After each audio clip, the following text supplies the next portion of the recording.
Bom dia, olha eu aqui na Praia Grande mais uma vez. Tô aqui com a minha camiseta de rock, Let's Rock.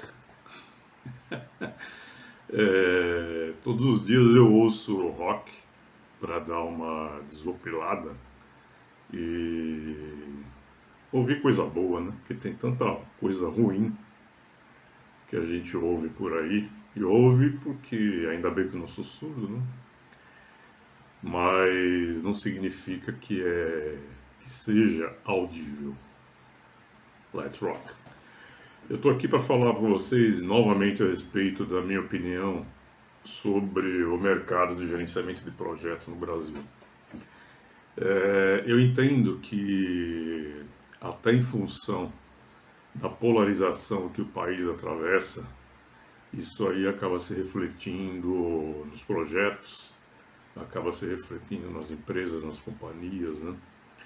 E ontem, inclusive, eu estava lendo uma matéria a respeito da dificuldade que a geração Z está tendo em lidar com os baby boomers e a dificuldade que a geração dos baby boomers, na qual eu me enquadro, está tendo em relação à geração Z. São os conflitos de opinião.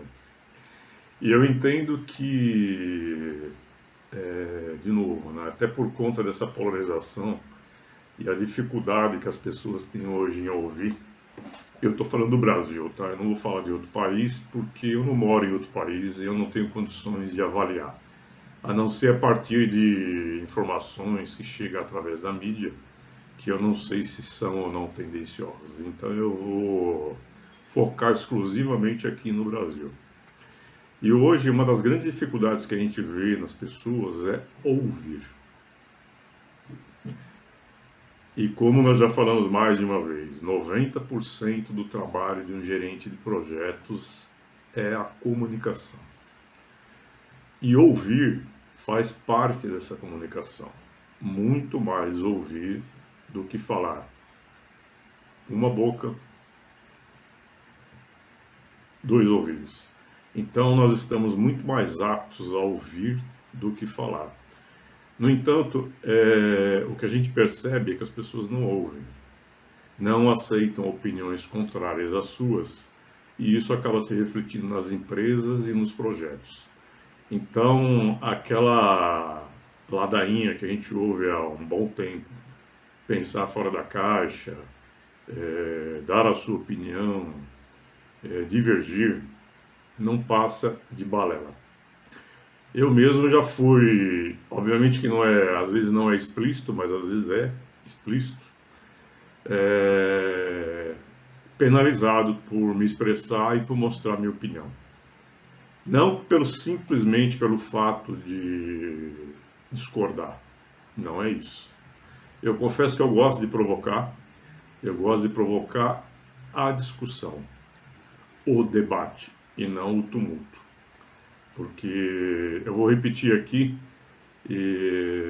com foco, por exemplo, na questão religiosa. Eu sou ateu, né? Cada vez mais eu me firmo como ateu, até em função do que eu vejo aí no mundo afora, né? Cada um tem o seu Deus, e os deuses começaram a brigar um com o outro e não conversam mais. Quando na verdade, segundo eles mesmos, né, deveria ser um Deus só. Mas eu sou ateu. E quando eu falo que eu sou ateu, desculpe o trocadilho, é um Deus nos acuda. Que as pessoas não estão preparadas para ouvir aquilo que elas não querem. Para ouvir opiniões contrárias àquilo que elas imaginam e que elas foram treinadas e catequizadas para ouvir desde o nascimento.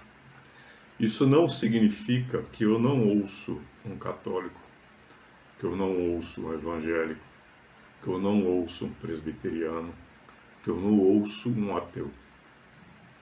Pois todo mundo sabe que ninguém é dono da verdade, né? Então, assim, no Brasil,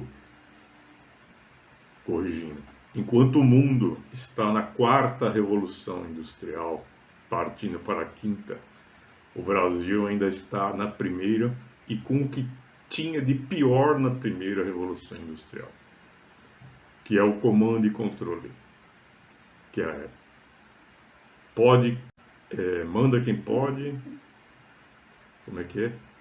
Obedece quem tem juízo, né? O olho do dono é que engorda o gado. Faz o que estou mandando e pronto. São essas frases que em pleno século XXI a gente ouve nas empresas e nos projetos e pasmem, né?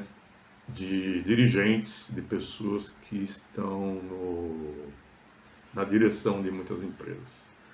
Então é um pensamento arcaico, antiquado, ultrapassado, de pessoas que não estão preparadas para ouvir. Mas eu entendo por que elas não estão preparadas para ouvir. Porque elas têm medo. Têm medo do novo, medo de ideias contrárias, medo de perder o local onde estão hoje, como se a vida fosse totalmente estável e não houvesse oscilações. Então, assim, novamente, o mercado de gerenciamento de projetos no Brasil ele está extremamente banalizado por conta de tudo isso que eu falei e mais algumas coisas. Achatamento salarial, não se valoriza a profissão, não se ouve as opiniões de quem é experiente, assim como eu, e tantos outros bons e ótimos gerentes de projetos que o Brasil tem. E a tendência, quando isso ocorre, quando os bons não são ouvidos, é que os bons mudem para o lugar aonde eles são ouvidos.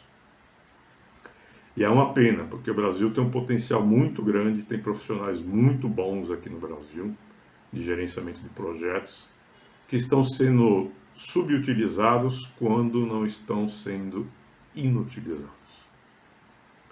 Então, novamente, se o Brasil realmente quer ser um país de ponta, se o Brasil quer ser um país desenvolvido e ter voz no mundo, ele precisa dar atenção a quem tem experiência e a quem tem rodagem. Tá? E eu não estou falando aqui só de gerenciamento de projetos, eu estou falando de qualquer profissão. O Brasil tem um péssimo costume de jogar no lixo a experiência e abraçar ideias supostamente novas, né, que às vezes vêm com uma roupagem diferente, mais bonita, mais moderna, e que nada acrescenta.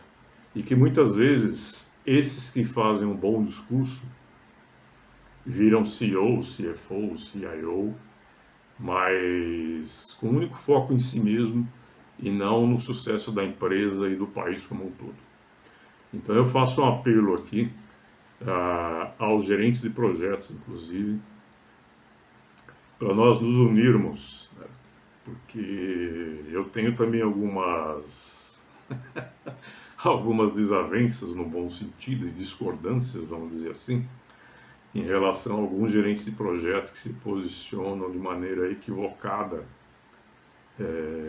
Entendo até, muitas vezes por medo ou porque tem que pagar boleto, mas nós nos unirmos, debatermos a profissão e trabalharmos para que o mercado melhore, valorize o profissional e valorize os profissionais de qualquer idade, independente se é um jovem aprendiz ou se é um baby boomer como eu.